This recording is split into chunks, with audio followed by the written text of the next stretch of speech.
มันมีประโยชน์เวลาจากการที่ได้เห็นนั่นแหละนะได้เจอได้สัมผัสนะเรียกว่าเป็นประสบการณ์โดยตรงนะมันต่างจากที่เราไปเรียนนะไปจำเข้ามานะอันนั้นมันเป็นของคนอื่นแต่ความรู้ที่เกิดจากเราโดยตรงที่เราไปเห็นมาไปเจอมาไปได้ยินมาตัวนี้เป็นของเราอีกนะฉะนั้นถ้าเราแยกนะพยายามแยกว่ามันเป็นเรื่องของเราหรือเรื่องของคนอื่นนะถ้าเราแยกไม่ออกเราก็จะสับสนว่ามันเป็นของเราหรือเปล่าบางอย่างเราอุตส่าห์ไปทำตั้งนานนะไปจำมาตั้งนานนะสุดท้ายมันไม่ใช่ของเราเป็นของคนอื่นนะอันนี้เป็นสิ่งที่เราจะต้องรู้เหมือนกันนะเพราะว่าบางอย่างมันเสียเวลาเมื่อการเรียนเนี่ย10-20 ปีนี่พอเรียนไปแล้วทำไมมันความโลภความโกรธความหลงมันไม่ลดลงเลยนะมันกลายเป็นว่าเราไปมัวแต่ไปจำนะสิ่งบางอย่างที่มันเป็นของภายนอกแต่บางอย่างก็ต้องอาศัยคนอื่นรู้บ้างนะแต่เราจะไปรู้คนอื่นเยอะแยะสุดท้ายของเราไม่มีอะไรเลยที่เป็นของเราเองฉะนั้นพอเรามาปฏิบัติจริงๆเราต้องมาดูของเราโดยตรงนะมาดูที่ตาหูจมูกลิ้นกายจิตใจของเราเป็นยังไงความโลภความโกรธความหลงของเราเป็นยังไงมันมากขึ้นหรือมันน้อยลงนะมาดูตัวนี้นะสิ่งที่ทำให้จิตของเรามันสกปรกนะมันไม่สะอาดนะมันมีหรือไม่นะเพราะว่ามันมองไม่เห็นในเมื่อเรามองไม่เห็นนึกว่ามันไม่มีจริงๆมันก็มีอยู่แต่ถ้าเราสังเกตไปเรื่อยๆโอ้มันมีสิ่งนี้มันมีบางอย่างที่เราไม่เคยคิดมองข้ามนั่นเองบางอย่างเรามองข้ามอย่าลืมว่าเราศึกษาตามระบบเนี่ยมีแต่ส่งจิตออกข้างนอกตัวเราออกนอกจิตใจของเราทั้งนั้นพอไปอยู่ข้างนอกเราก็เลยไม่เห็นของเราไม่รู้ว่าขณะนี้เรากำลังคิดอะไรอยู่กำลังกังวลกำลังวุ่นวายกับเรื่องอะไรอยู่เนี่ยตัวนี้สำคัญมันต่างกันตรงนี้ฉะนั้นการปฏิบัติจึงว่าปฏิบัติเพื่อเราโดยตรงด้วยตัวเราโดยตรงแก้ปัญหาของตัวเราโดยตรงบางอย่างมันเกิดจากภายในนี่แหละมันสะท้อนออกมาทางคำพูดคำจาสะท้อนออกมาทางร่างกายเนี่ยมันจะสะท้อนออกมาแต่เราไม่ได้สังเกตไม่ได้ดูก็เลยไม่เห็นแต่พอเรามีเวลามานั่งเงียบหรือนอนเงียบๆอยู่คนเดียวมันจะเห็นความคิดของตัวเองเป็นบางครั้งเห็นในหลายอย่างบางที่มันจะผุดขึ้นฉะนั้นการปฏิบัติบางครั้งเราต้องอยู่คนเดียวให้ได้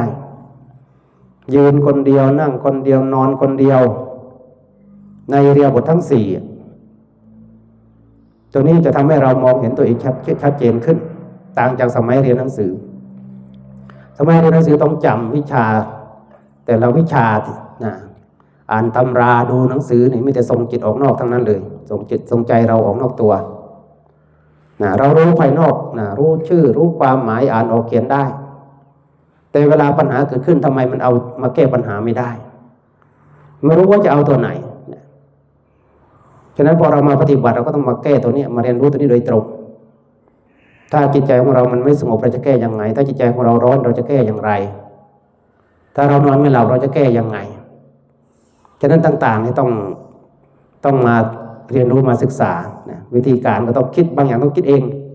บางอย่างเราทำตามคนอื่นมันพอได้อยู่เป็นบางเรื่องแต่บางอย่างเราต้องคิดใหม่คิดใหม่ทำใหม่พูดใหม่บ้างเหมือนว่าเราทำไมไม่ทำอย่างเดิมพูดอย่างเดิมคิดสวดอย่างเดิมก็เพราะทำมานานแล้วนั่นแหละพอทำมาแล้วเราก็เห็นว่าทำแล้วสุดท้ายมันก็ไปไม่รอดก็ต้องมาหาแนวใหม่มาเปลี่ยนใหม่ลองทำอย่างใหม่ดูเรื่องเดิมนั่นแหละเพียงแต่ใช้วิธีการใหม่ก็ทำให้บางอย่างรู้สึกว่ามันดีขึ้นเพราะเรากล้าที่จะเปลี่ยนแปลงไม่ว่าจะเป็นทางโลกหรือทางธรรมถ้าเราไม่กล้าเปลี่ยนแปลงมันก็จะย่ำอยู่กับที่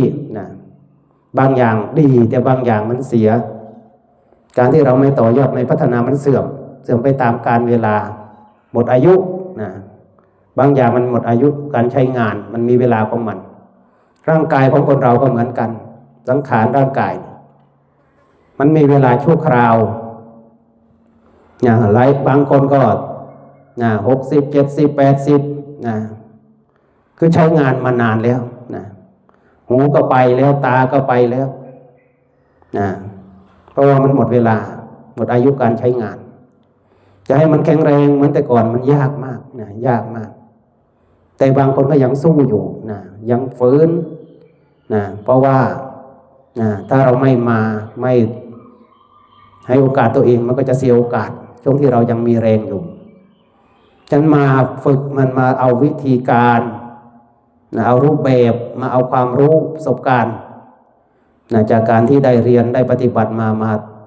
ถ่ายทอดมาบอกว่าการปฏิบัติต้องทำขนาดไหนจึงจะเห็นผลการเรียนมาขนาดไหนจึงจะลึกซึ้งจึงจะเข้าใจ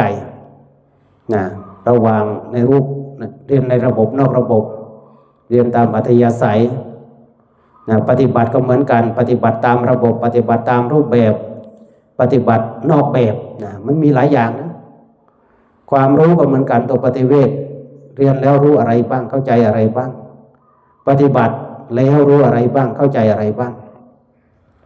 ฉะนั้นสิ่งต่างๆเหล่านี้มันต้องค่อยๆสะสมค่อยๆรู้ค่อยๆฟังค่อยๆเรียนรู้ไปทีละนิดทีละหน่อยเนื่องจากพื้นฐานบางอย่างมีมากบ้างน้อยบ้างเนื่องจากการศึกษานี่สำคัญมากบางอย่างเรื่องของวิชาการวิชาการอยู่ในหนังสืออยู่ในตำราเป็นหลักธรรมต่างๆแต่พอเราลงมือปฏิบัติมันทำไมมันไม่เหมือนที่เรียนมาเข้าไปข้างในไม่มีชื่อเรียกไม่รู้ว่าจะเรียกอะไรมันจะเรียกถูกหรือเรียกไม่ถูกแต่เนี่ยยากมากฉะนั้นเราก็ต้องรู้ว่าโลกเขาเข้าใจอย่างไรเขาบัญญัติอย่างไรเขารู้อย่างไรพอเรามาปฏิบัติเรารู้เหมือนตามที่โลกเขารู้หรือไม่หรือต่างจากหรือการมีจุดที่ต่างกันเพราะว่าสิ่งที่ยังไม่ได้บัญญัติไม่ได้บอกไว้มันเยอะมากเกิดทุกวันดับไปก็ทุกวันเปลี่ยนแปลงไปก็ทุกวันแต่สิ่งที่อยู่ในตำราในหนังสือที่เราเรียนถ้าเปรียบเทียบกับของที่มีอยู่ตามธรรมชาติมันเปรียบเทียบกันไม่ได้มันเยอะมากอดีตมันผ่านพ้นแล้วรู้อะไรบ้างปัจจุบันที่กำลังเกิดอยู่ในแต่ละที่แต่ละแห่งมีอะไรบ้างอนาคตที่ยังมาไม่ถึงมีอะไรบ้างสมุดบันทึกจะบันทึกหมดได้อย่างไรมันไม่หมดอยู่แล้วฉะนั้นการปฏิบัติพอเรามาเรียนรู้จุดนี้ทำให้เราเห็นความแตกต่างระหว่างแต่ก่อนเรียนหนังสือว่าอ่านออกเขียนได้ก็ว่าเก่งแล้วแปลได้แต่พอมาปฏิบัติมันกลายเป็นสิ่งที่เราเรียนรู้ต้องมันกว้างมากมันเยอะนอกจากเรารู้ภายในจิตในใจของเราแล้วมันจะออกข้างนอกมันจะกว้างมากก่อนที่เราจะรู้ไปข้างนอกแล้วก็รู้ตัวเรานั่นแหละดูสิ่งที่เรามีอยู่กำลังมีกำลังเป็นมีอะไรบ้างที่เราสามารถที่จะรู้ได้ในแต่ละวันที่มันสะสมมาเรื่อยๆทั้งผิดทั้งถูกนั่นแหละฉะนั้นเวลาเรามาปฏิบัติก็ทำให้เรารู้เรื่องของตัวเองมากขึ้นเราจะมีความสำคัญมากขึ้นเราจะมีคุณค่ามากขึ้นการปฏิบัติเป็นการยกระดับยกระดับอะไรบ้างทางความคิดอย่างน้อยเราจะได้เห็นว่าความคิดทางศาสนานั้นเป็นยังไงเหมือนความคิดทางโลกหรือไม่ความรู้ทางศาสนากับทางโลกนั้นมันเป็นยังไงเหมือนกันต่างกันอย่างไรวิธีการใช้ชีวิตแบบโลกที่เขาใช้เป็นยังไงที่ทางธรรมเขาให้ดำเนินเป็นอย่างไรการปฏิบัติการวางตัวการใช้ชีวิตแบบเรียบง่ายใช้ชีวิตแบบฟุ่มเฟือยเราจะเห็นตัวเองแล้วเราจะต้องค่อยปรับแก้ไขบางอย่างมันจำเป็นก็เข้าใจแต่บางอย่างไม่จำเป็นเราก็ไม่ต้องไปให้ความสำคัญฉะนั้นการบริหารจัดการชีวิตการบริหารความคิดบริหารสติปัญญาบริหารเวลาบริหารงบประมาณต้องใช้ปัญญาทั้งนั้นเลยเหมือนแต่มาอยู่วัดจากที่เรียนแล้วมาปฏิบัติ ต้องมารับผิดชอบดูแลวัดแล้วก็มีผลประโยชน์ เราก็ต้องมาบริหารจัดการในแต่ละด้านทั้งที่ไม่มีความรู้ ในเรื่องนี้ สมัยเรียนก็เรียนแต่หลักธรรมต่างๆพอปฏิบัติก็เรื่องของฝึกจิตให้สงบมารู้จักตัวเราเองทำความเข้าใจตัวเราเองแต่พอมาทำงานมันอีกอย่างมันต่างจากเรียนต่างจากที่เราปฏิบัติก็ต้องมาเรียนรู้ใหม่อีก ฉะนั้นสิ่งต่างเหล่านี้มันสอนให้เราได้เห็นว่าที่เราเรียนมาปฏิบัติมาสุดท้ายเราก็ต้องมาเรียนเพิ่มเติมมาทำความรู้ทำความเข้าใจเพิ่มเติม ลำพังที่เรียนมามันไม่พอเพราะปัญหามันเกิดขึ้นมาใหม่เยอะแยะทุกวันนี้ไม่ว่าจะเป็นสแกมเมอร์ต่างๆ call center ที่โทรมาเนี่ยอันตรายมากไม่ว่าจะเป็นคนเฒ่าคนแก่หรือว่าคนทำงานคนเด็กต่างๆอันตรายมากไม่แต่พระธรรมะก็เจอหลายครั้งฉะนั้นทุกวันนี้คนทำชั่วได้เยอะเนื่องจาก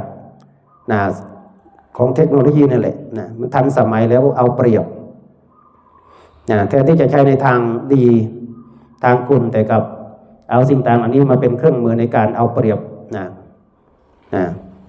สังคมเอาเปรียบส่วนรวมก็ทำให้กลายเป็นปัญหาฉะนั้นเราสังเกตว่าแม้แต่คุณธรรมศีลธรรมทุกวันนี้พระก็ยังอยู่ยากเนื่องจาก วิธีต่างๆมันไม่เอื้อที่จะให้มานั่งสมาธิอยู่เฉย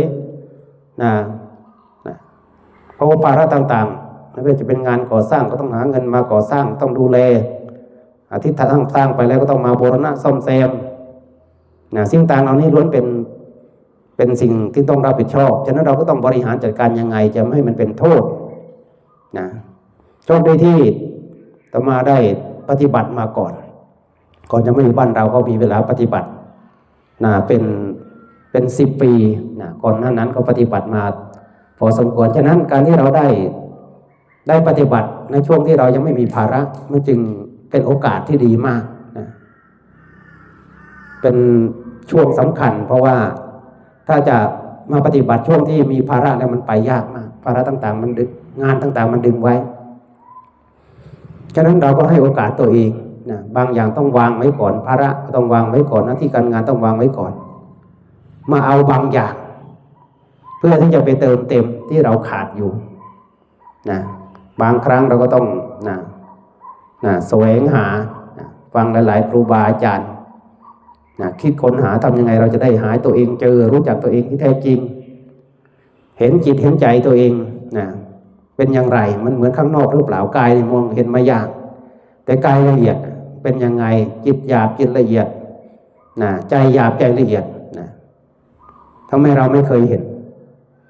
ทั้งที่อยู่ในตัวเรานี่แหละฉะนั้นบางอย่างเป็นความลับเนื่องจากมันเป็นของละเอียดถ้าเราไม่ฝึกให้กายของเราสงบฝึกวาจาของเราให้สงบมันมองเห็นยากฉะนั้นบางอย่างเราอยู่ในที่สงบมันจึงเห็นบางอย่างกว่าที่เราต่างจากที่เราไปอยู่ในชุมชนในคนจำนวนมากเนี่ยมันมองไม่เห็นเนื่องจากความวุ่นวายต้องดูคนนั้นดูคนนี้ระวังคนนั้นระวังคนนี้ไม่มีเวลาดูจิตดูใจตัวเองฉะนั้นเราแบ่งเวลาเอาเวลามาปฏิบัติมาฝึกในระยะเวลาก็ไม่เยอะถ้าพูดถึงปฏิบัติจริงๆก็ไม่เยอะแต่ถ้าสำหรับชาวบ้านทั่วไปก็เยอะพอสมควรแต่ถ้าเราปฏิบัติจริงๆมันน้อยมากมาเปรียบเทียบกับปีหนึ่ง365 วัน366 วันเนี่ยเรามาปฏิบัติ9 วัน10 วันเนี่ยน้อยมากฉะนั้นเราก็ต้องทำเองไปอยู่บ้านเราก็ต้องทำเองแบ่งเวลา5 นาทีให้ตัวเองถ้าเราทำได้ทุกวันเราจะเห็นว่าโอ้มันดีเราเคยนั่งสมาธิพอไม่ได้นั่งสมาธิคล้ายๆมันขาดบางอย่างเคยเดินจงกรมไม่ได้เดินจงกรมรู้สึกมันขาดบางอย่างเคยฟังธรรมพอไม่ได้ฟังธรรมรู้สึกมันขาดบางอย่างเคยทำบุญใส่บาตรพอไม่ได้ใส่รู้สึกมันขาดบางอย่างเนี่ยมันเป็นลักษณะอย่างนั้นบางคนใส่ทุกวันเพราะว่าเขาต้องสร้างจุดตัวนั้นแต่ถ้าอาตมาไปทำแบบทานอาตมาก็ไม่ได้เน้นก่อสร้างก็ไม่ได้เน้นมากเพราะคิดว่าตัวเองทำมาเยอะแล้วพวกนั้นแต่ แต่ถ้ามาปฏิบัตินี่เต็มที่เลยนั่งสมาธิถึงไหนถึงกันใครจะว่าฉันเป็นอะไรก็ช่างนะคือถึงเวลามันจะรู้สึกว่าตัวเองต้องทำตัวไหนที่มันมากที่สุดนะเราจะได้รู้บางอย่างเห็นบางอย่างมีบางอย่างเป็นบางอย่างนะสมัยเรียนก็รู้ว่าเป็นอย่างไรก็รู้นะแต่พอมาปฏิบัติก็เห็นความแตกต่างอีกคนเดียวกันนั่นแหละพอเราปฏิบัติแล้วไปมองสมัยที่เรียนคนละเรื่องเลยนะความรู้บางอย่างที่มันมองเห็นนะจากการปฏิบัตินั่นแหละแต่ก็ต้องอาศัยพื้นฐานการเรียนที่เรียนมานั่นเป็นพื้นฐานเป็นความรู้ที่เราจะเอาไปเปรียบเทียบหรือไปขยายไปเชื่อมต่อเชื่อมโยงเพื่อที่จะทำให้เราไปสู่ทางปฏิบัตินั่นแหละก็ต้องอาศัยพื้นฐานปริยัติการศึกษาที่ผ่านมานั่นแหละฉะนั้นการเรียนก็ตามการปฏิบัติก็ตามความรู้การทำความรู้ความเข้าใจก็ตามต้องทำตลอดชีวิตอย่าไปคิดว่าทำช่วงใดช่วงหนึ่งก็พอมันน้อยมันไม่พอให้เหมือนกับเราทำงานประจำของเรานั่นแหละถึงเวลาก็ต้องทำถึงเวลาพักก็พักถ้าเราทำได้อย่างนี้มันรู้สึกว่ามันความต่อเนื่องการปฏิบัติที่มันเห็นผลช้าเพราะว่าเราไม่ได้ทำอย่างติดต่อเนื่องเราทำหยุดมันจะไปได้ดีก็หมดเวลาแล้วเหมือนกับปฏิบัติตามสำนักหรือว่าตามงานบางงานมันไม่ได้เต็มที่ทำแล้วรู้สึกมันกำลังดีหมดเวลาแล้วบางทีอาจารย์ก็มาบอกกับพอแล้วทั้งที่เรากำลังปฏิบัติอยู่นี่คือบางอย่างมันจำกัดแต่พอเราปฏิบัติด้วยตัวเราเอง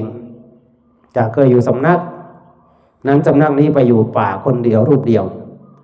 ไม่มีกรอบไม่มีใครมาวุ่นวายไม่มีบางอย่างมาเป็นตัวปิดกั้นมันก็เลยกลายเป็นสะดวกเลยเรามีความอิสระในการใช้ชีวิตมีความอิสระคือ24 ชั่วโมงเนี่ยเป็นของเราทั้งหมด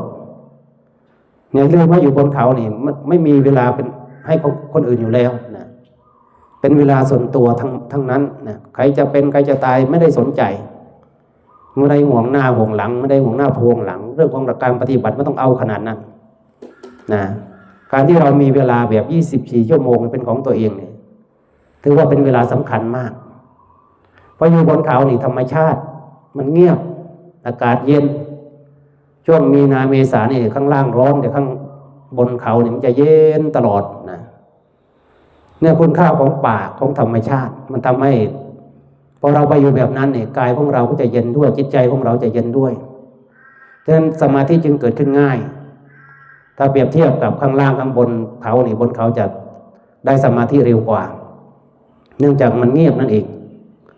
ฉะนั้นการฝึกถ้าเราไปอยู่ในที่ที่มันเงียบมันสงบมันเป็นสปายะเนี่ยมันจะไปได้เร็วไม่ต้องมาบังคับต้องสงบต้องอะไรยุ่งยากเพราะเราอยู่แบบเรียบง่ายมันก็สงบโดยธรรมชาติเนื่องจากมองเห็นก้อนหินมองเห็นต้นไม้แค่นั้นประมาณนั้นข้างนอกก็ได้ยินบ้างนานๆครั้งเพราะเสียงมันบางทีมันก็จะข้างล่างมันก็จะดังแต่มันไม่รบกวนนี่คือผลดีของการปฏิบัติอยู่ป่าอยู่เขาตามถ้ำต่างๆจึงเหมาะสำหรับการปฏิบัติแบบมืออาชีพต้องไปแบบนั้นแต่เรามือสมัครเล่นก็เอาแบบนี้แหละได้บ้างอะไรบ้างนิดหน่อยมาสะสมไปเพื่อจะเป็นอุปนิสัยในวันต่อไปเดือนต่อไปปีต่อไปมันต้องแบบนั้นแต่ถ้าปฏิบัติแบบมืออาชีพต้องเอากันแบบ24 ชั่วโมงใน24 ชั่วโมงนี่มีเวลาส่วนตัวเต็มร้อย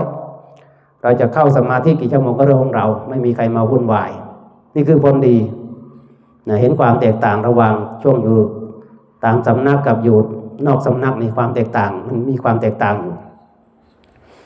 พออยู่บนเขานี่ไม่ได้บินบาทไม่ได้เดินบาทของฉันเองฉะนั้นในแต่ละวันจึงไม่ได้ห่วงปากท้องเท่าไหร่เพราะว่าถ้าจิตสงบแล้วมันก็ไม่หิวข้าวแต่ถ้าออกจากสมาธิเมื่อไหร่เนี่ยหิวข้าวทันทีฉะนั้นสมาธินี่จึงเป็นอาหารบางอย่างมันมีอาหารอยู่ในนั้นความอิ่มอกอิ่มใจนั่นเลยไม่ต้องทานอาหารก็อยู่ได้แต่มันมีถึงเวลาก็ต้องคลายออกร่างกายของเราต้องมารับเวทนาตามปกติมันก็จะหิวข้าวฉะนั้นนี่คือความแตกต่างอากาศหนาวก็เหมือนกัน แต่ปกติข้างนอกนี่หนาวมากแต่ถ้าอยู่ในสมาธินี่มันจะอุ่นพอดีมันจะไม่ร้อนเกินไปมันจะไม่หนาวเกินไปนี่คือความแตกต่างระหว่าง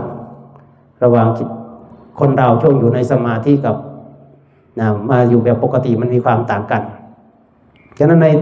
การปฏิบัติจึงมีอะไรหลายๆอย่างให้เราได้รู้ได้เห็นนะหลายภพหลายภูมิหลายมิติต่างๆนี่ทำให้เราเห็นว่าโอ้มันมีบางอย่างที่เราจะต้องเรียนรู้ยิ่ง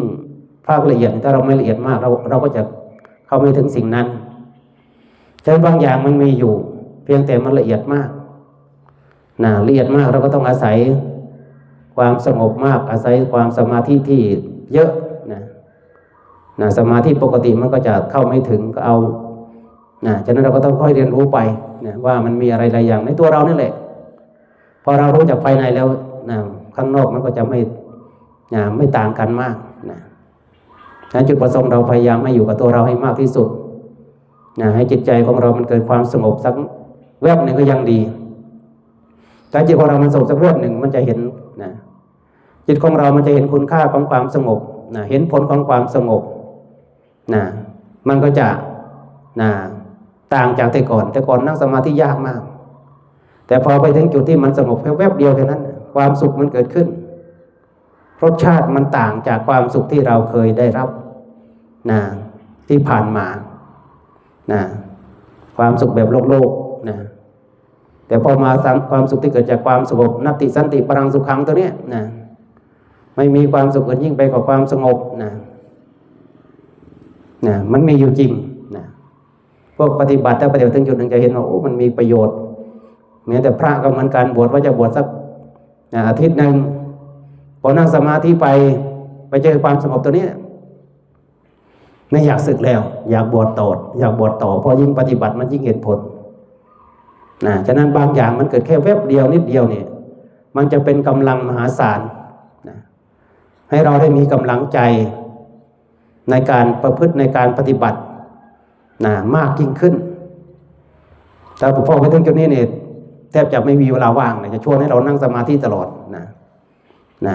ฉะนั้นมันมีอะไรที่น่าศึกษามากเยอะมากตัวเราแต่ถ้าตราบใดที่มันยังไม่เห็นคุณค่ายังไม่เห็นประโยชน์เนี่ยบังคับยังไงก็ยากตัวมาวัดแล้วใจมันยังไม่มาเลยยังอยู่บ้านยังห่วงนั่นห่วงนี่อยู่เรียกว่าภาระภายในนั่นเองการปฏิบัตินั้นเราต้องวางภาระภายนอกทางกายก่อนมีอะไรก็วางไว้ก่อนทิ้งไว้ก่อนอย่าเพิ่งไปกังวลอย่าเพิ่งไปห่วงหน้าพะวงหลังพอเราวางภาระทางกายแล้วก็มาวางภาระทางจิตทางความนึกคิดนั่นแหละที่มันค้างอะไรอยู่มันกังวลอะไรอยู่ต้องวางไว้ก่อนบางทีมันจะเรื่องของเราเป็นเรื่องของคนอื่นด้วยซ้ำไปฉะนั้นก็ต้องวางต้องวางต้องปลงเพราะจิตของเรามันวางได้ปลงได้มันจึงจะสงบได้สังเกตให้ดูให้ดีแต่ถ้ามันยังคิดหน้าพะวงหลังเนี่ยสงบยากมากแต่ถ้าเมื่อใดเวลาใดก็ตามที่มันวางภาระบางอย่างได้เนี่ยมันจะสงบพอมันจะสงบมันเหมือนกับคนได้นอนหลับนั่นแหละยิ่งนอนหลับนานๆสมาธิลึกๆเนี่ยตื่นขึ้นมามันจะมีความสดใสมีความโปร่งความผ่อนคลายต่างๆมันก็จะเกิดขึ้นคือมันจะมีกำลังเองกรรมนิยังจิตตังกายกรรมนิยังวจีกรรมนิยังมโนกรรมนิยังจิตตกรรมนิยังหรือกรรมนิยังมนังจิตที่ควรกับการงานใจที่ควรกับการงานเป็นอย่างไรกรรมนิโยมโนใจที่ควรกับการงานเป็นอย่างไรกรรมนิโยเจโตกรรมนิยังเจตสิกังใจที่ควรกับการงานเจตสิกที่ควรกับการงานเป็นอย่างไรคือมันพร้อมที่จะใช้งานปริกรรมมนิยังจิตตังจิตที่จะควรที่จะทำหน้าที่รอบควรที่จะทำสมถกรรมมนิยังวิปัสสนากรรมมนิยังจิตตังหรือมนังจิตใจที่มันพร้อมที่จะทำให้สงบหรือทำให้เกิดความรู้แจ้งเห็นแจ้งมันมีจังหวะมีช่วงเวลามันมีจังหวะมีช่วงเวลาที่เราจะต้องค่อยๆเรียนรู้เพราะบางอย่างนี่ถ้ามันยังไม่ได้จังหวะได้โอกาสเนี่ยมันรู้สึกมันยากมันยากดังการปฏิบัติต้องรู้จากตัวเอง ให้ดีที่สุดให้มากที่สุดจิตใจเราชอบยังไงไม่ชอบยังไงมันโกหกเราหรือไม่มันโกหกคนอื่นหรือไม่มันซื่อสัตย์หรือมันไม่ซื่อสัตย์หรือไม่มันสงบหรือมันไม่สงบมันร้อนหรือมันไม่ร้อนร้อนเพราะอะไรมาจากสาเหตุอะไรเราต้องไปดูต้องไปดูต้องไปพิจารณาต้องไปเรียนรู้บางอย่างฉะนั้นหลายอย่างมันต้องอาศัยค่อยๆเรียนรู้ใจเย็นๆเพราะว่าบางอย่างมันต้องรอได้ต้องรอได้สักวันหนึ่งเราต้องทำจิตใจของเราให้ส่งไว้ได้เราต้องทำให้ตัวเองมีความสุขในปัจจุบันนี้ให้ได้อย่าไปอยากได้ในอนาคตมันรู้นานขนาดไหนจะมาถึงเอาปัจจุบันนี่แหละมันได้นิดหน่อยก็ยังดีอย่างน้อยก็ได้ได้ทำแล้วได้ลงมือปฏิบัติแล้วได้ลงมือเรียนรู้แล้วอันนี้คือได้อยู่แล้วเพียงแต่คนเราบางทีไปคิดตั้งความหวังเยอะเกินไปบางทีมันก็ไปไม่ถึงกำลังไม่ถึงเราเอาเท่าที่เราทำได้ตามกำลังของเรานี่แหละอย่างน้อยฉันได้มาแล้วได้มากได้น้อยฉันไม่รู้ได้ยินแล้วรู้เรื่องแล้วหรือยังก็ต้องมาดูอีกเข้าใจแล้วหรือยังฉะนั้นมันมีหลายขั้นที่เราจะต้องมายกระดับตัวเองฟังแล้วฟังอีกพิจารณาแล้วพิจารณาอีกหลายครั้งสิ่งต่างเหล่านี้มันก็จะทำให้เราพัฒนาไปเรื่อยๆบางอย่างมันหลายปีแต่บางอย่างมันก็เร็วเรื่องการเรียนรู้ไม่ว่าจะเป็นทางตาหูจมูกลิ้นกายจิตใจบางอย่างก็ต้องให้เวลาตัวเองให้โอกาสแล้วเราก็จะมีโอกาสได้ฝึกได้เรียนรู้ไปเรื่อยๆในแต่ละวันแต่ละเดือนแต่ละปีมันก็จะค่อยๆสะสมไปเหมือนกันทำความดีนั่นแหละ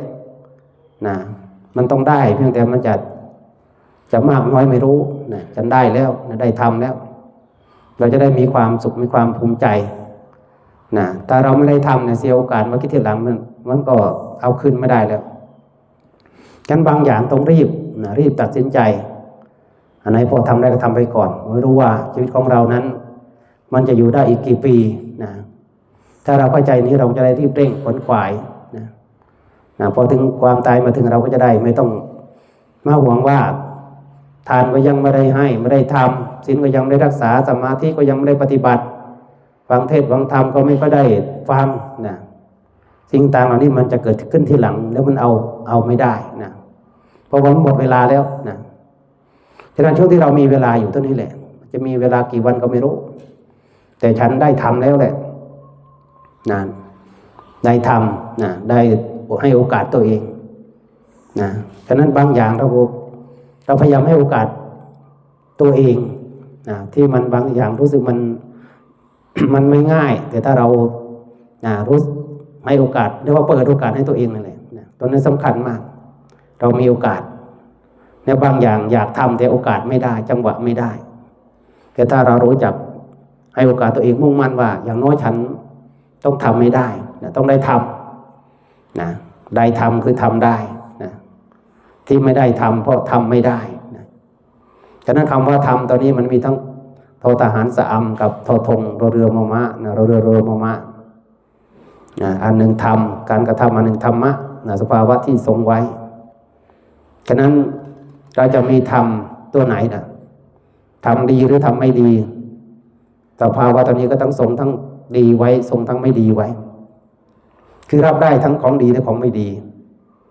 ของไม่ดีไม่ชั่วก็รับได้ฉะนั้นธรรมะจึงเป็นสภาวะที่เราจะต้องมาเรียนรู้ธรรมชาติความเกิดของธรรมมันเกิดที่ไหนบ้างทีนี้มโนธรรมชาติมโนธรรมชาติธรรมของใจสภาวะที่ทรงใจไว้ฉะนั้นเราก็ต้องมาเรียนรู้ว่าใจของเราเป็นยังไง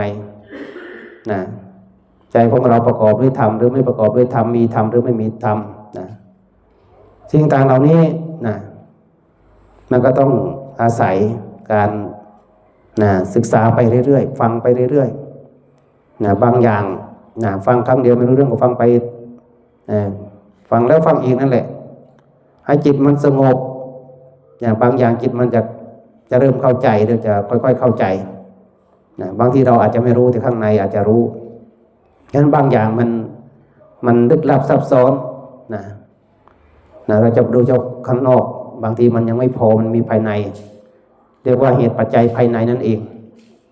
เหตุปัจจัยที่จะทำให้สงบเหตุปัจจัยที่ทำให้ไม่สงบนะเหตุปัจจัยที่ทำให้จิตใจของเราร้อนนะจิตใจของเรามันไม่ร้อนนะเหตุปัจจัยที่ทำให้เกิดโรคนะบางอย่างนะทำให้ร่างกายสบายไม่สบายฉะนั้นบางอย่างมันมีทั้งภายในภายนอกนะปัจจัยสิ่งที่มันเกิดมันจะทำให้เกิดที่เราจะต้องรับต้องเรียนรู้ภายนอกมันยังพอกำหนดเห็นได้บางอย่างมันจะง่ายกว่าภายในที่ภายในยอมรับว่ายากนะฉะนั้นการฝึกนะให้สงบนอนให้สงบนั่งให้สงบยืนให้สงบเดินแบบผู้สงบนะร่างกายเคลื่อนไหวแต่จิตใจสงบนะเรียกว่าสงบภายในนะกายนี่เป็นภายนอกนะภายนอกในเรานั่งเฉยๆมันก็สงบแล้ววาจาของเราเพียงเราไม่พูดปิดไว้มันก็สงบแล้วแต่จิตใจของเราเนี่ยมันสงบแล้วหรือยังทั้งที่กายก็สงบแล้ววาจาก็สงบแล้วจิตใจมันสงบแล้วหรือยังความคิดของเรามันสงบหรือยังสิ่งที่อยู่ในจิตใจของเรามันสงบแล้วหรือยังสิ่งที่มันทำให้จิตใจของเรามันหมุนมันหยุดไม่ได้นะมันมาจากสาเหตุอะไรจากนั้นในติปฐาน4ท่านจะให้กำหนดพิจารณาจิตในจิตฉะนั้นพิจารณาจิตอย่างเดียวมันไม่พอต้องข้างในของจิตด้วยของความนึกคิดจิตดีหรือจิตไม่ดีจิตมีราคะไม่มีราคะจิตมีโทสะไม่มีโทสะจิตมีความโกรธไม่มีความโกรธจิตมีความหลงไม่มีความหลงจิตมีความโลภไม่มีความโลภจิตเมตตาหรือไม่มีเมตตาจิตมีกรุณาหรือไม่มีกรุณาจิตมีมุทิตาหรือไม่มีมุทิตาจิตมีอุเบกขาหรือไม่มีอุเบกขาฉะนั้นในหลายอย่างคำว่าความคิดของคนมันมีหลายชนิดหลายประเภทหลายอย่างเรามันจะมาศึกษาผ่านมันเข้าไม่ถึงฉะนั้นสมาธิตัวนี้เลยจะเป็นพื้นฐานของปัญญาบางทีความรู้เราเรียนมาแล้วแต่มันยังไม่ละเอียดเพราะว่าฐานของสมาธิมันไม่พอมันน้อยแต่เมื่อใดก็ตามเราฝึกสมาธิของเราให้มันละเอียดให้มันลึกสติปัญญาของเราที่มีอยู่มันก็จะคมมากขึ้นพิจารณาอะไรรู้สึกมันเห็นชัดกว่าแต่ก่อนฉะนั้นสมาธิมันจึงอยู่ในโพชฌงค์องค์ปัญญาเครื่องตรัสรู้คือสมาธิหรือว่าสมาธิสัมโพชฌงค์องค์ปัญญาเครื่องตรัสรู้พร้อมคือสมาธิปราสมาธิอินทรีย์กำลังของสมาธิสมาธิเป็นใหญ่สมาธิภาวนาการอบรมการเจริญสมาธิอุเทศหรือสมาธิเทศสมาธินิเทศสมาธิปฏินิเทศการสวดสมาธิสวดอย่างไรสวดด้วยสมาธิแสดงด้วยสมาธิแสดงเฉพาะตนกลับต่อตนกลับด้วยสมาธินั้นเป็นอย่างไรสมาธิมันจึงมีหลายรูปแบบหลายเรื่องหลายหมวดมันไม่ได้มีแค่อันใดอันหนึ่งความตั้งมั่นความสงบไม่ว่าไปจนความตั้งมั่นทางตาหูจมูกลิ้นกายจิตใจความสงบของตาหูจมูกลิ้นกายจิตใจนั้นเป็นอย่างไรมันไม่ได้อยู่กายอย่างเดียวนะอยู่ที่จิตใจข้างในด้วยฉะนั้นการฝึกให้ตัวเองสงบหรือว่ามีความตั้งมั่นก็เป็นสิ่งที่สำคัญคนเราถ้าเรามีสมาธิที่แน่นเวลาบางอย่างมากระทบมันก็จะไม่หวั่นไหวจิตของคนเราถ้ามีสมาธินี่เป็นฐานสมาธิที่มันละเอียดมันลึกเนี่ยเวลาเจอบางอย่างมากระทบเนี่ยมันก็จะไม่หวั่นไหวมันจะมีความแข็งแรงแข็งแกร่งเหมือนก้อนหินเหมือนศิลาก้อนหินที่พายุหรือว่าลมมา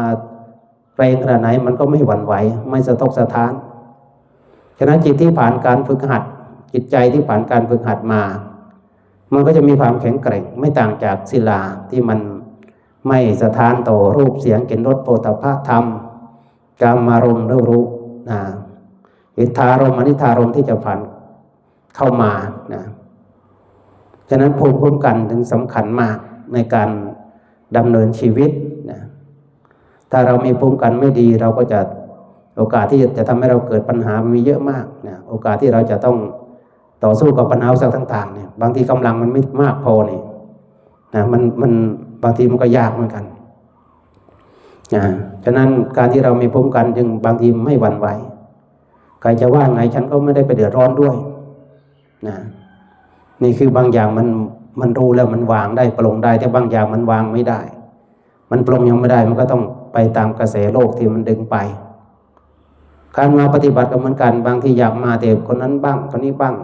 โอ้จะไปเลยมันไม่ดีอย่างนั้นอย่างนี้มันมีบางอย่างที่ดึงไว้แต่ถ้าเรามีความมุ่งมั่นใครจะว่าไงฉันไม่สนนะฉันจะทำเพื่อตัวเราเองฉันเพื่อตัวเองนะฉะนั้นบางอย่างมันก็ต้องเด็ดขาดนะการที่เราจะนะมาทางนี้บางทีต้องทนกระแสโลกปากของคนมันห้ามไม่ได้แต่เราระวังจิตใจระวังหูของเรานะบางอย่างเราไม่ต้องเอามาเป็นเครื่องกังวลจิตกังวลใจทำให้เราไม่สบายใจก็ในแต่ละวันแต่ละคนก็มีปัญหาอยู่แล้วการที่เขาพูดนะมันเป็นความทุกข์นะต้องระบายออกเราจะไปรับทุกคนอื่นทำไมทั้งที่ทุกข์ของเราก็เยอะแยะถ้าเราเข้าใจแล้วมันจะเริ่มปล่อยวางปลงได้เรื่องคนอื่นเราก็วางไว้ก่อนอย่างของเราเนี่ยมีเป็นอย่างเขาหรือไม่นะเหมือนเขาหรือไม่ก็จะทำเราเห็นนะสิ่งสะท้อนมาจากคนอื่นและคนเรานะตัวเราเนี่ยเป็นอย่างนั้นหรือไม่นะเราจะได้ปรับปรุงแก้ไขนะบางอย่างฉะนั้นอยู่กับโลกเราจะต้องเรียนรู้ได้หลายอย่างนะก็ทำให้เราได้เข้าใจว่าเราต้องวางตัวยังไงนะทำยังไงจึงจะอยู่โลกได้เหมือนกับชีวิตของพระก็เหมือนกันการอยู่กับโยมเนี่ยไม่ใช่ว่าจะดีบางอย่างก็ดีอยู่แต่บางอย่างปัญหาก็เยอะถ้าเปรียบเทียบสมัยที่ปฏิบัติดีกว่าเยอะนะไม่ได้ไปยุ่งวุ่นวายกับใครมันมีความเป็นอิสระนะอยากขึ้นเขาอยากลงตอนไหนก็ได้ไม่มีใครมาวุ่นวายอะไรกับเรามากแต่พอมาอยู่อย่างนี้นี่คนละเรื่องเลยท่านี้นะความเป็นอิสระเนี่ยจะมีน้อยนะมันสู้สมัยแต่ก่อนไม่ได้นี่คือความแตกต่างแต่ความสะดวกสบายมันจะมีกว่าบนเขาเราอยู่อย่างนี้เราก็ได้ทำงานได้หลายอย่างถ้าพูดในแง่ของงานโลกนะแต่เป็นงานภายในเนี่ยบนเขาจะดีกว่าเราจะทำได้เต็มที่กว่านะสมาธิจะลึกนะจะมีความอัศจรรย์ทางจิตทางใจหรือว่าอัศจรรย์ภายในตัวนี้มันเป็นเรื่องเฉพาะถ้าเราปฏิบัติแล้วสิ่งที่เราเคยสงสัยเคยอะไรมันก็จะค่อยๆหายสงสัยพอเริ่มเห็นเริ่มเข้าใจแล้วมันมีบางอย่างที่สมัยเรียนมันเข้าไม่ถึงแต่พอมาปฏิบัติมันเริ่มเห็นเริ่มเข้าใจนะนี่คือสิ่งที่บางอย่างมันต้องมาลงมือปฏิบัติจะทำให้เราหายสงสัยบางอย่างที่เรามันค้างคาอยู่แต่พอเห็นรู้แล้วรู้เห็นเข้าใจแล้วมันก็จะวางมันก็รู้เห็นไปลึกกว่านั้นอีกมันมีอะไรที่ต้องศึกษาต้องเรียนรู้ต้องต่อยอดฉะนั้นในแต่ละวันเช้าเย็นทุกวันนี้ก็พยายามขยายธรรมะต่อธรรมะในแต่ละวันก็ล้วนได้เห็นหลายๆอย่างเพราะว่ามันไม่เหมือนแต่ก่อนทำงานคือทำงานภายนอก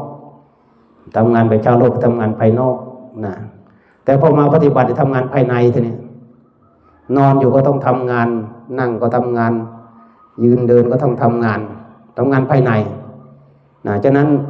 พอเรามาปฏิบัติทำเนี่ยมันจะมีงานทั้งภายในด้วยงานภายนอกด้วยเนี่ยก็ต้องแบ่งให้ดีบางอย่างมันก็จะขัดกันอยู่เพราะว่างานภายในบางอย่างมันต้องวางงานภายนอกดังนั้นมันไปไม่ได้บางอย่างก็งานภายนอกก็เสียถ้าเราไม่ทิ้งมันก็ไปไม่ได้อยู่บางอย่างแล้วก็ต้องค่อยๆได้บ้างเสียบ้างนี่คือการดำเนินชีวิตในแต่ละวันแม้แต่ของพระก็ยังต้องมีวิธีที่ต้องเรียนรู้ต้องพัฒนาต้องปรับปรุงซึ่งปัญหาหลายๆอย่างก็เห็นว่ามันมีปัญหาเยอะไม่ว่าจะเป็นญาติโยมไม่ว่าจะวงการของสงฆ์ต่างๆถ้าเราจะไปยุ่งมากเราก็จะไปไม่มีเวลานั่งปฏิบัติไม่มีเวลาเป็นส่วนตัวฉะนั้นบางทีงานคณะสงฆ์พระผู้ใหญ่อยากให้ช่วยธรรมะก็ต้องปฏิเสธบ้างอะไรบ้างเนื่องจากมันไม่พร้อมในหลายอย่างเนื่องจากเรามาถึงจุดนี้แล้วมันเห็นว่าเราควรที่จะไปทางไหนเราจำเป็นอยู่จุดไหนถ้าเราจะไปวิ่งกับโลกเกินไปมันก็ไม่มีเวลาเป็นส่วนตัวสุขภาพก็ไม่เอื้อด้วยตอนนี้ถ้าพอเราทำอย่างนี้สุขภาพที่มันไม่ค่อยดีมันก็ยังพอไปได้เนื่องจากเราไม่ได้ใช้ร่างกายแบบหนักเหมือนสมัยเรียนสมัยปฏิบัติสมัยเรียนอายุน้อยเราลุยได้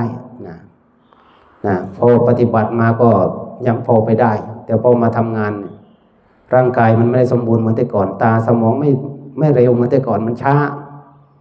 เห็นความแตกต่างนะเห็นความแตกต่างเวลาพิมพ์งานเนี่ยจะเร่งไม่ได้นะมันช้ากว่าที่จะนี่เห็นความพัฒนาการคนเราพอไปถึงจุดหนึ่งแล้วมันไม่เหมือนแต่ก่อนนะฉะนั้นพอเรารู้จากตัวเองแล้วเราก็เอาเท่าที่เราทำได้นะถ้าเราจะไปเอาตามกระแสโลกเราก็จะไม่ต่างจากโลกทั่วไปไม่มีเวลานั่งสมาธิไม่มีเวลาสวดมนต์ไม่มีเวลาเป็นของตัวเองงานสังคมออกงานนั่นออกงานนี่นะร่างกายบางทีมันก็เหนื่อยล้าจากการเรียนแล้วจากการปฏิบัติแล้วก็ยังจากงานสังคมอีกฉะนั้นบางอย่างก็ต้องกรองก็ต้องตัดบ้างนะบางอย่างต้องตัดถ้าไม่ตัดเราก็จะไม่มีเวลาได้พักฉะนั้นการได้อยู่วัดปลูกต้นไม้รดน้ำต้นไม้ก็เป็นความสุขอย่างหนึ่งได้ออกกำลังกายจากการที่ได้ปลูกนิดๆหน่อยๆทุกวันนี้เต็มแล้วทั้งที่แต่ก่อนก็วัดใหญ่โตกว้างขวางแต่พอปลูกต้นไม้ไปเริ่มแคบแล้วเริ่มหาที่ปลูกไม่ได้แล้วจากการที่ปลูกไปนิดๆหน่อยๆนั่นแหละบางปีก็ปลูกเยอะบางปีก็ปลูกน้อยตายบ้างอะไรบ้างการทำคุณงามความดีก็เหมือนกันมันก็ต้องได้อยู่แล้วเพียงแต่มันจะเห็นเป็นรูปธรรมเนี่ยมันก็ต้องใช้เวลาบางอย่างถ้าเป็นวัตถุเนี่ยเห็นง่ายงานก่อสร้างต่างๆเห็นเป็นรูปธรรมง่ายมากแต่พอเรามานั่งสมาธิฟังเทศน์ฟังธรรมเรื่องของปัญญาเป็นเรื่องของภายในมันหลายอย่างที่จะต้องพัฒนาจะต้องยกระดับโดยเฉพาะเรื่องของจิตใจจิตใจนี่ยิ่งละเอียดเราก็ต้องมีเวลาเป็นของส่วนตัวมากขึ้นต้องวางงานภายนอกภาระภายนอกที่มันพอวางได้ก็ต้องวางงานบางอย่างเราก็ต้องปฏิเสธบ้างอะไรบ้างแต่ก่อนไม่กล้าปฏิเสธเกรงใจคณะสงฆ์เกรงใจญาติโยมเพราะเราเกรงใจเราไม่มีเวลาเป็นส่วนตัวไม่มีเวลาเป็นของตัวเองแต่ทุกวันนี้เนี่ยปฏิเสธไว้ก่อนแต่ก่อนเนี่ยรับไว้ก่อนไม่กล้าปฏิเสธแต่วันนี้ปฏิเสธไว้ก่อนจึงค่อยบางอย่างค่อยรับทีหลังเพราะว่ามันจะให้ความสำคัญกับตัวเองมากขึ้นเพราะว่าเวลาเราเป็นอะไรไปคนอื่นเขาไม่ได้มาดูแลไม่ได้มาทุกข์กับเราทั้งที่เราก็อยากช่วยเต็มที่นั่นแหละแต่ว่ามันไปไม่ได้สุขภาพบ้างหลายอย่างปัจจัยหลายอย่างความถนัดบางอย่างมันถนัดไม่เหมือนกันพอเรารู้ว่าถ้ามาทางนี้เนี่ยมันพอไปได้อยู่มานั่งสมาธิมาสวดมันบรรยายธรรมพอไปได้เพราะไม่ได้ใช้สายตาอะไรมากแต่พอไปอยู่กับระบบต่างๆมันต้องใช้ตาใช้สมองมันไปไม่ไหวร่างกายมันไม่เหมาะเนื่องจากช่วงเรียนช่วงปฏิบัติใช้งานมาเยอะไม่ได้ถนอมสุขภาพถ้าถนอมสุขภาพมันก็ไม่ได้มาถึงขั้นนี้ฉะนั้นบางอย่างเราต้องยอมแลกยอมแลกบางอย่างเพื่อที่จะได้บางอย่างเสียตาตอนเรียนก็ต้องเสียตาเสียสมองพอมาปฏิบัติอีกบางอย่างก็ต้องสลัดออกบางอย่างมันก็เกิดขึ้นมันก็เป็นอย่างนั้นพอมาอยู่นี่ก็ต้องบางอย่างเราก็ต้องยอมเสียบ้างเพื่อที่จะได้บางอย่างถ้าเราไม่เอาออกของใหม่มันเกิดไม่ได้ของเก่าบางอย่างก็ต้องวางการที่มาพัฒนาบางอย่างเราก็ต้องบางอย่างมันไม่จำเป็นก็ทิ้งบ้างอะไรบ้างคือบางคนเขาต้องจำเป็นต้องใช้ฉะนั้นการปฏิบัติไปถึงจุดหนึ่งยิ่งวางยิ่งปล่อยยิ่งปลงมันยิ่งได้แต่ก่อนคิดว่าต้องทำมันเยอะมันยิ่งจะได้มันยิ่งจะเห็นผลแต่ทุกวันนี้ยิ่งวางยิ่งปล่อยมันยิ่งผ่อนคลายของใหม่มันเกิดได้เพราะว่ามันมีช่องว่างถ้าเราไปติดความรู้เดิมๆอยู่ความรู้ใหม่มันเกิดไม่ได้เพราะมันของเก่ามันยังไม่ออกมันยังไม่ไปแต่พอเราวางของเก่าได้ปลงของเก่าได้มันจึงยังมีช่องว่างให้ของใหม่เกิดขึ้นมาแทนมันเป็นลักษณะอย่างนั้นฉะนั้นบางอย่างมันเรื่องละเอียดจะให้แก้ปุ๊บปั๊บนี่ยากมากถ้ายังไม่ถึงเวลาไม่ถึงจังหวะนี่ยากมาก ฉะนั้นก็ไม่ต้องไปหวังอะไรมากบางอย่างเราเอาแบบพออยู่ได้นะประคับประคองในแต่ละวันในสภาพสังคมปัจจุบันที่มันมีปัญหาหลายๆอย่างเรื่องปากเรื่องท้องนะที่เราจะต้องบริหารจัดการให้ดีนะไม่ว่าจะเป็นพระหรือเป็นฆราวาสนี่ค่าใช้จ่ายทั้งนั้นเลยนะแต่ก่อนยังไม่มีโทรศัพท์ยังไม่มีอินเทอร์เน็ตก็ยังพออยู่ได้แต่ปัจจุบันนี้ไม่ได้ต้องทำงานพอทำงานแล้วค่าใช้จ่ายก็ต้องตามมาฉะนั้นสิ่งต่างเหล่านี้เราก็ต้องดูประมาณตัวไหนมันเหมาะสมตัวไหนมันไม่เหมาะสมนะตัวไหนมันนะพออยู่ได้นะกับโลกนะเราก็นะตามบางอย่างแต่เอามาเป็นเครื่องมือได้อยู่ในการทำงานในการเผยแผ่นะเหมือนกับโทรศัพท์อย่างนี้แหละเอามาถ่ายคลิปก็เป็นผลงานนะลง YouTube ก็เป็นผลงานเผยแผ่นะแท็บเล็ตเอามาบันทึกเสียงนะไว้ฟังมันกลายเป็นมีประโยชน์นะฉะนั้นมันอยู่ที่เราจะใช้งานนะเรารู้ใช้งานมันก็ได้ประโยชน์นะใช้งานไม่เป็นก็มีโทษอีกนะฉะนั้นเราใช้เทคโนโลยีให้เกิดประโยชน์ในการทำงานนะในการเรียนรู้แล้วก็ได้มีโอกาสได้ฟังรูปอื่นด้วยนะหลายๆแนวหลายๆแบบญาติโยมก็เหมือนกันทุกวันนี้มีช่อง YouTube มีอะไรก็ฟังธรรมะมันมีอยู่หลายสำนักหลายรูปหลายวิธีการตัวไหนมันเหมาะกับเราก็ลองฝึกดูนะสิ่งต่างๆนี้ล้วนได้ประโยชน์นะมันมีประโยชน์ถ้าเรารู้จักนำมาใช้งานนะเอามาใช้งานให้เป็นนะเอามาใช้งานนะเพราะว่าการทำงานมันมีผู้ที่ช่วยมันจะทำให้งานของเรามันเบาเหมือนกับคอมพิวเตอร์นั่นแหละนะปกติรายรับรายจ่ายก็เขียนในบัญชีอีกส่วนหนึ่งก็พิมพ์ลงคอมพอสิ้นปีมาก็ปริ้นออกมาเป็นเล่มเข้าเล่มนะมันมีทั้งฉบับเขียนฉบับพิมพ์นี่คือประโยชน์ของเทคโนโลยีนะถ้าเราใช้เป็นมันก็มีประโยชน์ในการทำงานแต่มันก็มีค่าใช้จ่ายที่เราจะต้องยอมแลกนะเพื่อที่จะทำให้การทำงานเนี่ยมันง่ายขึ้นมันสะดวกขึ้นนะเป็นที่เก็บข้อมูลนะโดยเฉพาะงานเผยแผ่ตัวนี้สำคัญมากนะแต่ก่อนฟังแต่ของครูบาอาจารย์ทุกวันนี้ก็อย่างน้อยก็ฟังตัวเองบ้างฟังของครูบาอาจารย์มาเยอะนะเรื่องของความรู้ต่างๆแล้วก็มาฟังของตัวเราหลังจากได้เรียนได้ปฏิบัติมาเรามีมุมมองอะไรบ้างนะในบางอย่างบางเรื่องที่มันเหมือนหรือต่างครูบาอาจารย์อย่างไรนะอันนี้คือเป็นสิ่งที่เกิดจากการได้สะสมนะนิดๆหน่อยๆก็ไม่ได้คิดอะไรมากเลยถึงเวลาก็ทำให้เต็มที่ปฏิบัติเต็มที่นะพอมาบริหารวัดดูแลวัดเราทำให้เต็มที่เท่าที่เราทำได้ในความจำกัดงบประมาณบุคลากรต่างๆแต่เราทำได้ขนาดนี้ก็ถือว่าดีแล้วงานปฏิบัติธรรมก็เหมือนกันตอนใหม่ๆนี่ยากนะทำแบบใหม่ๆนี่คนก็เยอะนะงบใช้จ่ายก็เยอะแต่ทำเหมือนปัจจุบันนี้คงจะไม่อยากทำแบบนั้นเพราะว่าผ่านมาแล้วเอาแบบง่ายที่โยมเห็นนี่แหละไม่ต้องไปอะไรมากเรามีแค่นี้เราก็ปฏิบัติแค่นี้นะมันก็สามารถที่จะทำให้เรานะมีความสุขได้แต่ถ้าเราไปคิดว่าต้องใหญ่ต้องโตต้องอย่างนั้นอย่างนี้ปัญหาเกิดขึ้นตามมาก็เลยเอาแบบง่ายที่สุดนะแบบไม่ต้องไปอะไรมาก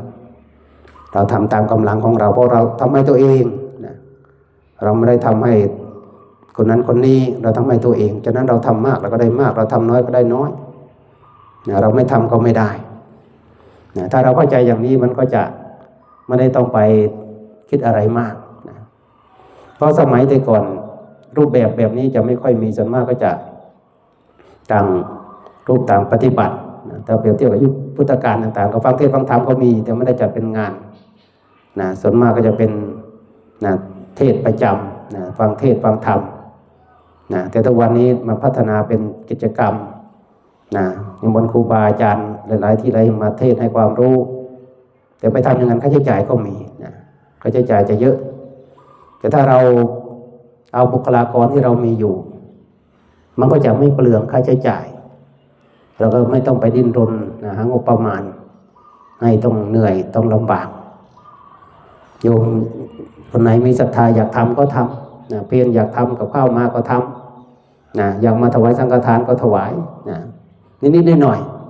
ๆนะฉะนั้นถ้าเปรียบเทียบกับแต่ก่อนเนี่ยทุกวันนี้ดีกว่าแต่ก่อนเยอะนะมาเปรียบเทียบแล้วโอ้มันดีต่างแม่บ้านก็ไม่ต้องมาเหนื่อยกับการทำกับข้าวตื่นมาแต่เช้ามาทำกับข้าวต้มข้าวสวยกว่าจะเสร็จงานก็หลายวันหลายคืนนะแต่ว่าทุกวันนี้ไม่ต้องไปทำแบบนั้นมันกลายเป็นว่าโอ้มันสบายนะปฏิบัติทั้งปีก็ได้เพราะเราไม่ได้ไปลงทุนอะไรเยอะแยะฉะนั้นเราจะได้เห็นความแตกต่างนะเราเอาแบบเรียบง่ายเนี่ยสบายใจนะครับเอาแบบเดิมเนี่ยมันยุ่งยากหลายๆอย่างเนี่ยมันมีความต่างกันอยู่ฉะนั้นการยกระดับเราก็ยังต้องพัฒนาต่อไปเรื่อยๆนะรูปแบบอาจจะมีการเปลี่ยนแปลงแต่นะเราก็ต้องให้ความสำคัญในเรื่องของหลักธรรมวิธีการนะประสบการณ์ตัวนี้แหละซึ่งบางอย่างเราไปหาในตำราบางอย่างมันก็จะมีเป็นบางรูปนะแต่จากประสบการณ์แต่ละรูปก็เราก็จะได้เห็นนะมันมีความต่างกันจากการไปใช้ชีวิตอยู่ในแต่ละที่แต่ละแห่งล้วนเป็นความรู้ทั้งนั้นนะเพราะว่าแต่ละวิธีการนั้นนะบางทีก็ต้องใช้เวลาในการเรียนรู้ในการพัฒนานะฉะนั้นเราก็หาวิธีการของเราให้เจอนะครูบาอาจารย์แต่ละรูปทำอย่างนั้นทำอย่างนี้เราเอาอย่างไหนจึงจะไปได้ไปไม่ได้ขนาดนั้นเราก็เอาเท่าที่เราทำได้นั่นแหละนะก็พยายามบอกตลอดว่าพยายามทำเหตุไว้ผลมันจะออกมาช้าเร็วเราไม่ต้องไปกังวลหน้าที่ของเราคือถึงเวลาก็ทำถึงเวลาก็นะพอเลิกก็เลิกนะไปพักพอถึงเวลาก็ทำอีกนะอย่างนี้นะทำเป็นประจำทำเรื่อยๆนะถ้าเราทำแล้วจากการที่เราทำนั่นแหละขณะทำก่อนทำสังเกตดูจิตใจของเราเป็นยังไงก่อนทำก่อนมาปฏิบัติเป็นยังไงขณะมาปฏิบัติเป็นยังไงหลังจากปฏิบัติเป็นยังไงให้เราสังเกตเรื่อยๆเหมือนกับการทำบุญนั่นแหละก่อนทำบุญขณะทำบุญหลังจากทำบุญเสร็จจิตใจของเราเป็นยังไงสิ่งต่างเหล่านี้เราจะเห็นความเปลี่ยนแปลงหรือว่าเห็นพฤติกรรมของความคิดของเราหรือจิตใจของเราแต่บางคนไม่เคยสังเกตนะเพราะว่ามันยากของที่ความคิดเนี่ยมันมองเห็นยากมากนะกว่าที่มันจะปรากฏให้เห็นนะบางอย่างก็ไม่ง่ายนะแต่ถ้าคนที่เขาปฏิบัติมาเป็นประจำเนี่ยมันจะง่ายต่อการเรียนรู้สิ่งเหล่านี้เพราะว่ามันจะขึ้นมาให้เราได้รู้แม้แต่ขณะปฏิบัติก็เหมือนกันขณะฟังเทศน์ฟังธรรมมันมีอะไรเปลี่ยนแปลงหรือเปล่ามันมีอะไรไปโดนใจเราหรือเปล่านะฉะนั้นบางอย่างพูดมาเป็นชั่วโมงแต่คำเดียวมันสามารถที่จะไป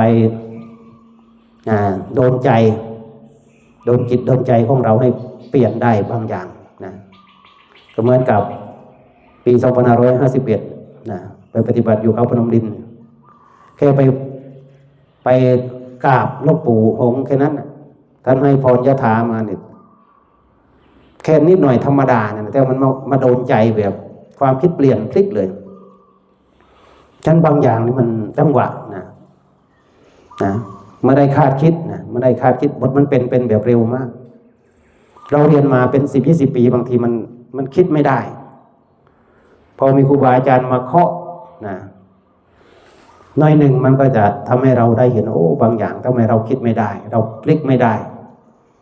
ไม่เคยคิดต่างจากแต่ก่อนไม่เคยคิด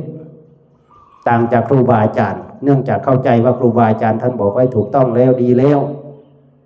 นะคิดแบบนั้นนะแต่พอมาพลิกความคิดใหม่เนี่ย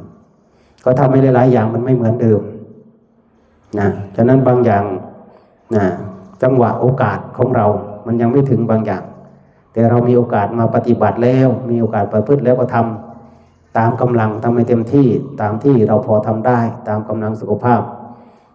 ที่เราพอที่จะไปได้สะสมให้มันเต็มที่อย่าให้มาเสียใจตอนหลังโอ้เสียดายไม่ได้ปฏิบัติปฏิบัติมาตั้ง24 ปีแล้วไม่เคยได้มาก็มีบางคนแต่ก่อนมาใส่เตียบาทมาเก็บเพลแค่นั้นถวายสังฆทานแค่นั้น เพราะว่าเขายังไม่ยกระดับตัวเองมาถึงขั้นมารักษาศีลมาเจริญภาวนานะเพราะว่ายังอยู่ขั้นต้นอยู่ให้ทานแต่สำหรับคนทั่วไปให้ทานก็ถือว่าดีแล้วใส่บาตรแค่นี้ก็ถือว่าดีแล้วแต่มันยังมีดีกว่านั้นมารักษาศีลดีกว่านั้นนะดีกว่ารักษาศีลก็มาปฏิบัตินี่แหละนะในการปฏิบัติมันรักษาศีลในตัวอยู่แล้วนะฉะนั้นปฏิบัติมันทำให้ครบเลยนะทั้งให้ทานก็ทำได้รักษาศีลก็ทำได้ฟังเทศน์ฟังธรรมนะต่างๆมันตามมาที่สำคัญคือทำความเห็นให้ตรง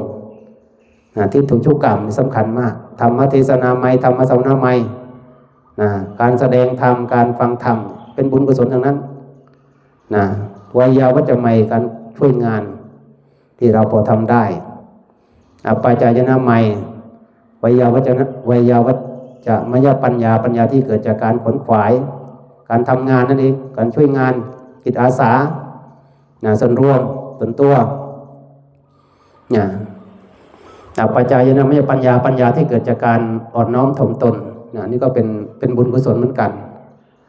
ปฏิทานมยปัญญาที่เกิดจากการให้ส่วนบุญหรือสมาปฏิ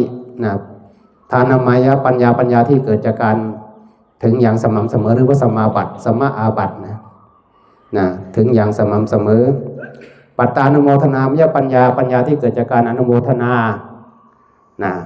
เห็นคนอื่นเขาทำหรือเห็นตัวเราทำก็อนุโมทนาเราก็ได้บุญได้กุศลด้วยมาปฏิบัติธรรมอย่างนี้เห็นหน้าเห็นตากันยังไม่ไปก็อยู่ก็ยังเห็นหน้าเห็นตากันส่วนคนที่ไปปีละหลายคนก็ตามเหตุตามปัจจัยก็หายไปเรื่อยๆเพราะวัยนี้มันเป็นวัยที่มีเวลาจำกัดอยู่แล้วฉะนั้นหาคนที่มาต่อใหม่หายากคนที่อยู่เก่าก็ไปเรื่อยๆก็เข้าใจในเรื่องของกฎของธรรมชาติการอนุโมทนาบางทีเราไม่มีอะไรเลยก็ดีใจด้วยอนุโมทนาบุญกุศลด้วยแล้วก็ได้บุญได้กุศลอยู่แล้วทิฏฐุชุกกรรมข้อที่10ในการทำความเห็นให้ตรงเห็นถูกให้ตรงสัมมาทิฏฐุชุกกรรมมิจฉาทิฏฐุชุกกรรมทำความเห็นถูกให้ตรงทำความเห็นผิดให้ตรงอันนี้เรื่องของปัญญาเลยนะตัวนี้ทำความเห็นทำเรื่องของเราต้องบางทีทิฏฐิกับอุชุกรรมะการกระทำอุชุตรงทิฏฐิความเห็นการทำความเห็นให้ตรงฉะนั้นตรงแต่ละที่ตรงไม่เหมือนกันตรงไปตรงมาตูตรงโมตรงฉะนั้นบางอย่างฉะนั้นต้องมาแปลไทยเป็นไทยแปลไทยเป็นเขมรแปลเขมรเป็นไทยแปลเขมรเป็นเขมรฉะนั้นความหมายของธรรมะนี่เราจะไปแปลแค่ภาษาใดภาษาหนึ่งไม่ได้เพราะว่าแต่ละภาษานี่เข้าใจเหมือนกันหรือเปล่าก็ต้องไปดูอีกเพราะว่าศัพท์เดียวกันเนี่ยมันมีหลายความหมายแต่ละความหมายอีกก็ขยายไปอีกฉะนั้นมันจึงมีความต่างกันอยู่บุญกิริยาวัตถุเรื่องของการทำบุญ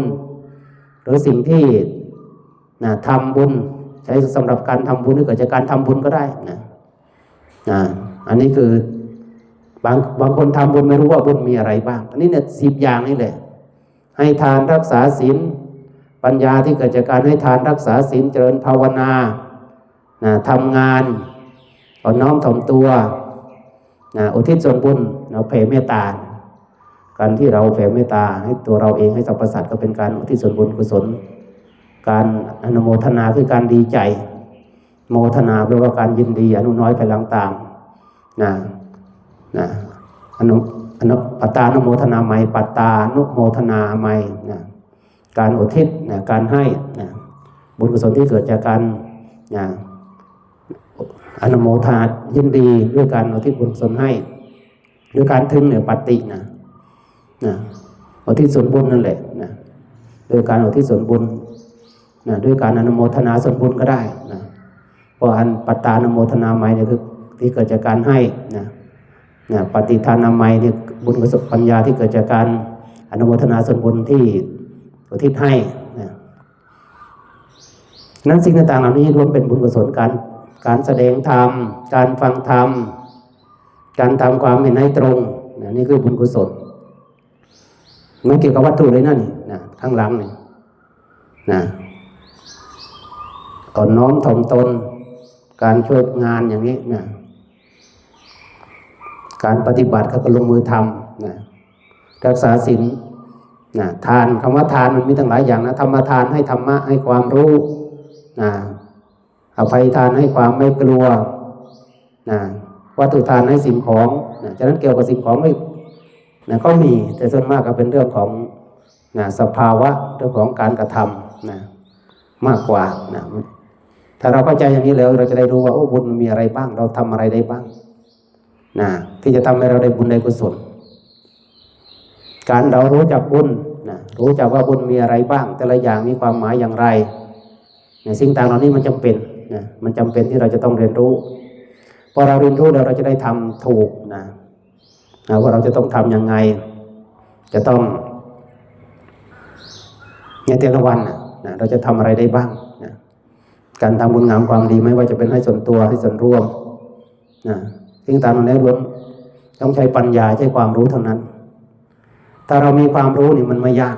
ทำบุญนี่ทำไม่ยากแต่ถ้าคนไม่มีความรู้นี่ไม่รู้จะเอายังไงตามคนนั้นตามคนนี้นะ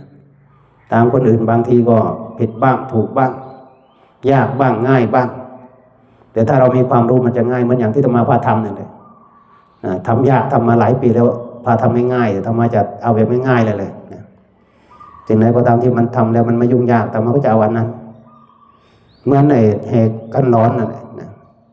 โยมเขาก็สนุกธรรมาไม่ได้มาเห็นแล้วโอ้โยมฟังเทศฟังธรรมก็ไม่รู้เรื่องมารบกวนกลายเป็นสนุกของโยมแต่มันมาเสียเวลาเราฟังธรรมฟังเทศมาชาติก็เลยตัดออกนะเอาแบบธรรมดานี่แหละนะไม่ต้องไปอะไรยุ่งยากมันก็เลยง่ายขึ้นบรรยากาศมันได้บรรยากาศฟังเทศฟังธรรมมันต้องเงียบนะไม่วุ่นวายนะคนไม่ต้องไปเยอะอะไรมากเอาธรรมดาที่เราพออยู่ได้นี่นะถ้าเราไปนี้เราต้องคนเยอะก็ปวดหัวอีกนะสภาพปัจจุบันก็รู้อยู่ฉะนั้นเราเอาแบบทำเท่าที่เราทำได้มันก็กลายเป็นบุญเป็นกุศลซึ่งมันจะเป็นกองเล็กๆนะบุญเล็กๆแต่อย่างน้อยมันก็ยังมีนะเรายังมีโอกาสได้ทำนะบริหารจัดการมันง่ายนะเพราะว่าเมื่อเห็นความแตกต่างแต่ก่อนเป็นยังไงปัจจุบันเป็นยังไงนี่แหละกับสิ่งต่างๆก็เกิดจากอดีตนั่นแหละได้ทำมาเรื่อยๆประสบการณ์นะก็ทำให้เราเห็นว่าการปฏิบัติธรรมเราไม่จำเป็นต้องทำให้ยากก็ได้นะที่ผ่านมาก็ยากแล้วรู้ว่ามันยากมันยุ่งมันวุ่นวายต้องใช้งบเยอะพอทำแบบนี้โยมช่วยเหลือตัวเองบริหารจัดการตัวเองมันเลยกลายเป็นว่าไม่ได้มาวุ่นวายกับเรื่องปากเรื่องท้องจนเกินไปถ้าเป็นแต่ก่อนมันวุ่นวายกับเรื่องปากเรื่องท้องนะอาหารเช้าหรืออาหารเที่ยงเดี๋ยวก็น้ำปานะสารพัดอย่างแต่ทุกวันนี้มีอะไรก็เอาแค่นั้นนะมีบ้างไม่มีบ้างนะอดบ้างนะมันกลายเป็นว่ามีรสชาติเลยตอนนี้เป็นความจริงนะการปฏิบัตินี่มันต้องนะเจอหลายๆอย่างนะดีบ้างไม่ดีบ้างนะทุกข์บ้างนะเดือดร้อนบ้างหมายถึงว่ามันจะได้ความอดทนนะเพราะว่าเราจะไม่ได้ไปวุ่นวายกับคนหมู่มากมันกลายเป็นเหมาะนะท่านี้เข้ากับหลักปฏิบัติเลยท่านี้นะฉะนั้นให้ญาติโยมไม่ต้องไปคิดอะไรมากน้อยเราก็ทำหน้าที่ของเรานะธรรมาก็คิดว่ามีแค่ไหนก็แค่นั้นนะธรรมาคิดว่ามีแค่ไหนก็แค่นั้นนะเราไม่จำเป็นต้องทำให้มันใหญ่โตให้มันวุ่นวายนี่คือการทำให้มันเรียบง่ายมันกลายเป็นว่าไม่เป็นภาระกับชาวบ้านจนเกินไปคนไหนมีภาระก็ทำหน้าที่ของตัวเองไปเราก็ทำหน้าที่ของทางวัดไปนี่คือมันจะลงตัวนะหลายๆอย่างมันจะลงตัวเพราะความทำตามกำลังเราทำตามกำลังเรามีเหตุมีปัจจัยแบบนี้เราก็เอาอย่างนี้แหละอย่าให้มันต้องไปเดือดร้อนคนอื่นจนเกินไปเราคนชอบแบบนี้มันก็มีแต่มีไม่เยอะแต่ถ้าบอกให้มาฟังนู่นฟังหมอลำไกลขนาดไหนก็อยากไปดึกขนาดไหนก็ทนนี่คนเรามันเป็นอย่างนั้นชอบแบบนั้นแต่มันนั่งสมาธิฟังธรรมอยู่แล้วเลยนะมีแต่ไม่ว่าง แต่ถ้าไปโทษเขาก็ไม่ได้เพราะเขาชอบไม่เหมือนเราถ้าเราเข้าใจอย่างนี้มันเป็นอย่างนั้น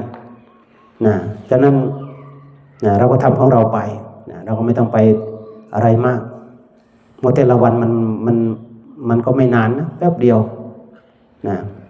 ฉะนั้นพยายามทำให้เต็มที่มันสวดไม่เช้านั่นแหละ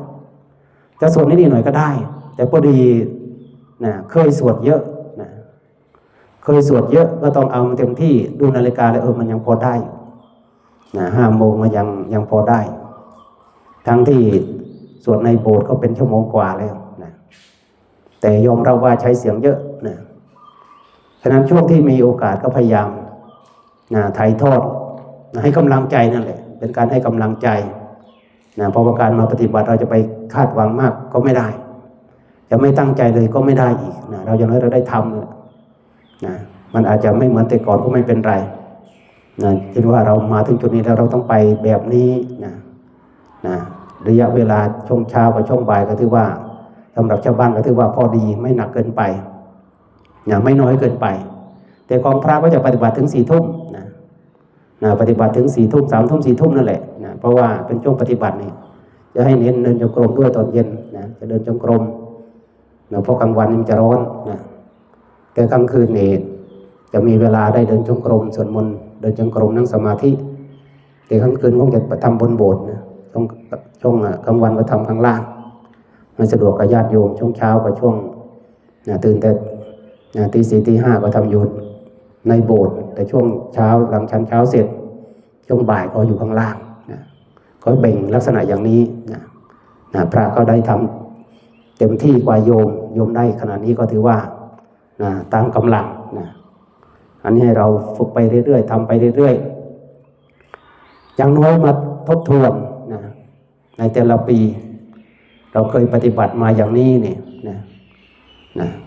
ทำบางคนก็มาทุกปีสามารถมาได้บางคนก็